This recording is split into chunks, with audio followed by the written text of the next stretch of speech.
ጥልን ተመልካቾቻችን እንደምን ዋላችሁ እንደምን አመሻችሁ ያክብሮ ሰላምታችንን እናቀርባለን። በትግራይ ያለው ውጥረት እየተባባሰ ባለበት በዚህ ወቅት የተለያዩ ኃይሎች በጉዳዩ ዙሪያ የተለያዩ መረጃዎችን እያወጡ ይገኛሉ። የትግራይ ክልል ጊዜያዊ አስተዳደር ጉዳዩን በተመለከተ መግለጫ ሰጥቷል። ድርድር ካስፈለገ ዝግጁ ነኝ ሲልም አስታውቋል። የአብይ አህመድ አገዛዝ እስካሁን ይፋዊ በሆነ መልኩ ስለ ጉዳዩ የሰጠው መግለጫ የለም። ያለው ውጥረት በአብይ አገዛዝ የድሮን ጥቃት ጨምሮ ነገሩ ወደ ከፍተኛ ውጥረት ሊሸጋገር ይችላል የሚለው ስጋት ተጠናክሮ ቀጥሏል። የአፍሪካ ህብረት ሁሉም ወገኖች ጉዳዩን በጠረጴዛ ዙሪያ እንዲፈቱና ነገሮችን እንዲያረግቡ ጥሪ አቅርበዋል። በፋኖም ሆነ በህወሓት በኩል ጉዳዩን በተመለከተ እስካሁን የተሰጠ ማብራሪያም የለም። ፋኖ በዚህ ጉዳይ ላይ ጣልቃ እንዳይገባ በተለያዩ ኃይሎች ግፊት እና ጫና እየተደረገ ይገኛል።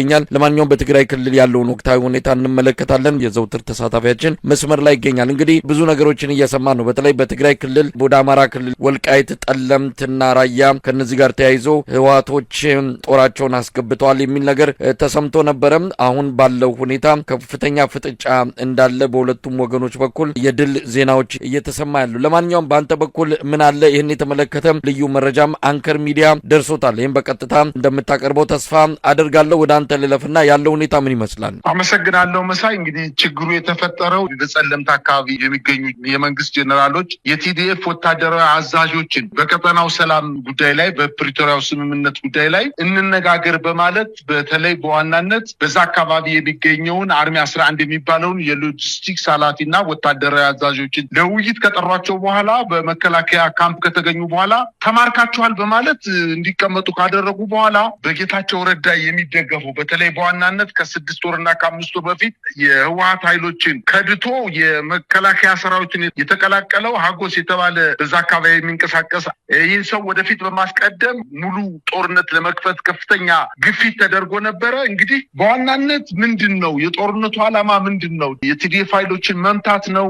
ቦታውን መቆጣጠር ነው? የህወሓት ኃይሎችስ ተሻግረው ጸለምትን፣ ወልቃይትን፣ ጸገዴን፣ ራያን መያዝ ነው? አይደለም። ይሄ በመንግስት ኃይል የተቀነባበረ ሴራ እንደሆነ የአካባቢው ማህበረሰብ በደንብ ተረድቷል። ውጊያው በጀመረ በጥቂት ሰዓታት ውስጥ ደባርቅ ላይ፣ አዳርቃይ ላይ፣ ማይጸምሪ ላይ ሰላማዊ ሰውን መፈክር ይዘው እንዲወጡና ሰላማዊ ሰልፍ እንዲያደርጉ አድርጓቸዋል። አሁን እየደረሰን ያለው መረጃ በተለይ በዋናነት በትግራይና በአማራና በአፋር አዋሳኝ ድንበሮች አካባቢ ከፍተኛ ውጥረት ተከስቷል። በአንዳንድ ቦታዎችም ላይ ጠንከር ያለ የከባድ መሳሪያና የቡድን መሳሪያ ከፍተኛ ቁጥር ያለው የሰራዊት ኃይል ተመድቦ በተለይ በጸለምት አካባቢ በመጀመሪያ የአማራ አድማ ብተናና ሚኒሻን ከፊት አሰልፎ በኋላ ደግሞ በነጌታቸው ረዳ በስምረት ፓርቲ የሚመራውን በተለይ ይሄ ሀጎስ የተባለው ከድቶ የመጣውን ኃይል ይዞ ወደ ሁለተኛ ረድፍ ላይ እንዲገባ፣ በሶስተኛ ረድፍ ደግሞ የመከላከያ ሰራዊቱ በከባድ መሳሪያና በቡድን መሳሪያ ሽፋን እንዲሰጠው በማድረግ ጦርነት ለመጀመር ከፍተኛ ጥረት አድርጎ ነበረ። እንግዲህ የቲዲኤፍ ኃይሎች በራሳቸውን ተከላክለው የመጣውን ኃይል መክተው እንደመለሱ ነው መረጃዎች የሚያመላክቱት። እንግዲህ ሰሞኑ ጌታቸው ረዳ አደባባይ የእሱ ተባባሪዎች እነ ጻድቃንና ሌሎችም የአብይ መንግስት ህወሓትና ቲዲኤፍን ለምን ልክ አያስገባም፣ ለምን ዝም ብሎ ያያቸዋል በሚል ቅስቀሳ ሲያደርግ እንደነበር ይታወቃል። የአብይ ምላሽ እኛ በራሳችን አንድ እርምጃ ብንወስድ የፕሪቶሪያውን ስምምነት የጣሱ ተብለን በዓለም አቀፍ ኮሚኒቲዎች እንወገዛለን፣ ለህወሓትና ለቲዲኤፍ የፖለቲካና የዲፕሎማሲ ተተኳሽ ማቀበል ነው፣ እኛ በቀጥታ ገብተን ልናደርገው አንችልም ማለታቸውን ተከትሎ ከውስጥ በተገኘ መረጃ ከጥቂት ቀናት በፊት አብይ አህመድ ከጌታቸውና ከጥቂት የጌታቸው ታማኞች ጋር በዝግ ባደረገው ስብሰባ የእናንተ የትግራይ የሰላም ኃይል የሚባለው ጦር ከቲዲኤፍና ከቲፒኤፍ ጋር ውጊያ ቢገጥም የውስጥ ጉዳይ ስለሚሆን ዓለም አቀፍ ማህበረሰቡ እኔን የሚከስበት ምክንያት አይኖረውም። ስለሆነም በአፋር ግንባር ብቻ ሳይሆን በራያና በጸለምት ግንባር እናንተ ውጊያ ብትጀምሩ እኛ ከኋላ ሙሉ ድጋፍ እናደርግላቸዋለን፣ የምትፈልጉትን መሳሪያ ተተኳሽ እንሰጣቸዋለን የሚል ሀሳብ አቅርበው እነጌታቸውን በአብይ ሀሳብ ተስማምተው ስራ ጀምረዋል። ስለሆነም ቲዲኤፍን በ3 ግንባር ማጥቃት እቅድ ይዞ እየተሰራበት እንደሚገኝ ነው መረጃዎች እያመላከቱ የሚገኙት። ይህ እቅድ 2 ዓላማዎች አሉት። አንዱ ህወሓትንና ቲዲኤፍን እንዲሁም ጊዜያዊ መንግስቱን አሽመድምዶ ለነጌታቸው ስምረት የሚባል የዳቦ ስም የወጣለትን ግን በሚገባ ከብልጽግና ጋር ሲጋባ እየተግባባ በእውነተኛ ስሙ የትግራይ ብልጽግና የሚባለውን ቡድን የበላይነት እንዲያገኝ በማድረግ የብልጽግና ፓርቲ የትግራይ ክፍ እንዲኖረው ማድረግ ሲሆን ይህ ስትራቴጂ ተከትሎ በጸለምት በኩል የትግራይን የሰላም ኃይል አስገብቷል። ይህ መደረጉን ያወቀው የቲዲኤፍ ለአብይ በሚታዘዝ የትግራይን ሰራዊት መከበቡን በማወቁ ለመከላከል ከዚህ ኃይል ጋር ውጊያ ውስጥ መግባቱን ለማወቅ ተችሏል።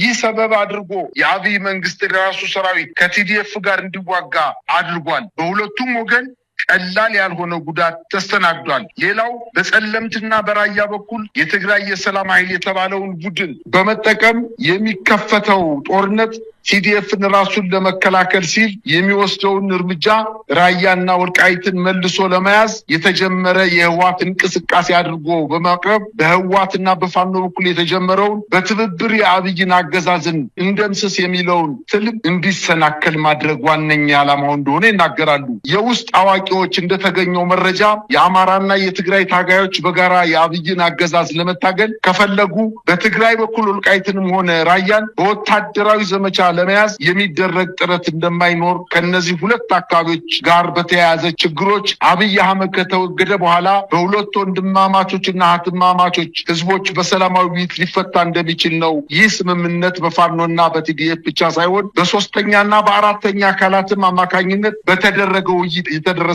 እንደሆነ ውስጥ አዋቂዎች ይናገራሉ። ይህን መረጃ ያጋራናቸው አንድ የኢትዮጵያና የቀጠናው ፖለቲካ በሚገባ የሚያውቁ ስማቸው እንዳይጠቀስ የፈለጉ የፖለቲካ ሰው ሁኔታው በጣም የተወሳሰበ እንደሆነና ፋኖን የትግራይን የሰላም ኃይሎችን ኤርትራን የጨመረ ጦርነት ሊቀሰቀስ የሚችልበት እድል ትልቅ ነው ሲሉ ይናገራሉ። እዚህ ላይ ፋኖ እና ቲዲኤፍ ሁለቱም ከስሜት ነፃ ሆነው የተሸረበባቸውን ሴራ ማጥፋት አለባቸው ሲሉ ይገልጻሉ። የቲዲኤፍን ሰዎች አብይ እያደረገ ያለውን በዝርዝር ገልጸው ቲዲኤፍን ራሱን ለመከላከል እርምጃ ከመውሰድ ውጪ በራያም ይሁን በወልቃይት ግንባር የሚገኙ ቦታዎችን በኃይል ለመያዝ ዓላማ እንደሌለው ይህ አካሄድ የፕሪቶሪያውን ስምምነት መጣስ እንደሚሆን ሆኖም አብይ አህመድ ራሱ መስራት የፈራውን እነጌታቸውን የተጠቀመ በሶስት አቅጣጫ ሲከበን ራሳችንን ለመከላከል ወደኋላ አንልም፣ ይህን የአማራ ህዝብ ታጋዮችም ይወቁልን በማለት ተናግረዋል። በፋኖ በኩሉም ሐቁ ይህ መሆኑ በደንብ አጣርቶ ወያኔ ወልቃይትንና ራያን በጦርነት ለመያዝ ሲንቀሳቀስ ዝም ብሎ እየተመለከተ ነው። ለምን ወጥቶ አያወግዝም? ለምን ከአብይ ኃይሎች ጋር ሆኖ ቲዲኤፍን አይመክትም ለሚለው ይህን የሚያደርግበት የአማራ ህዝብ ስለከዳ ወልቃይትን ለወያኔ አሳልፎ ለመስጠት ነው የሚለው ፕሮፓጋንዳ ነቅተንባቸዋል።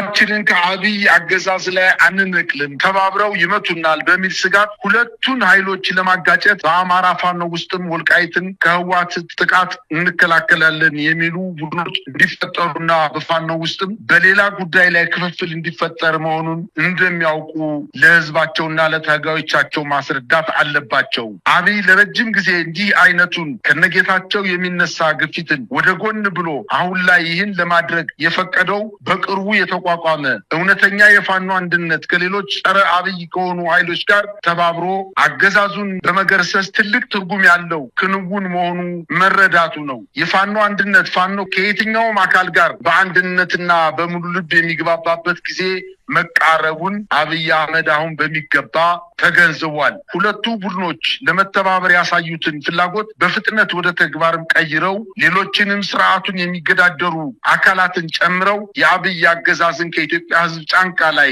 በፍጥነት የማንሳት ስራውን ቢጀምሩ አገዛዙን እድሜውን የማራዘም እድሉን ሙሉ በሙሉ ያመክነዋል ብለዋል።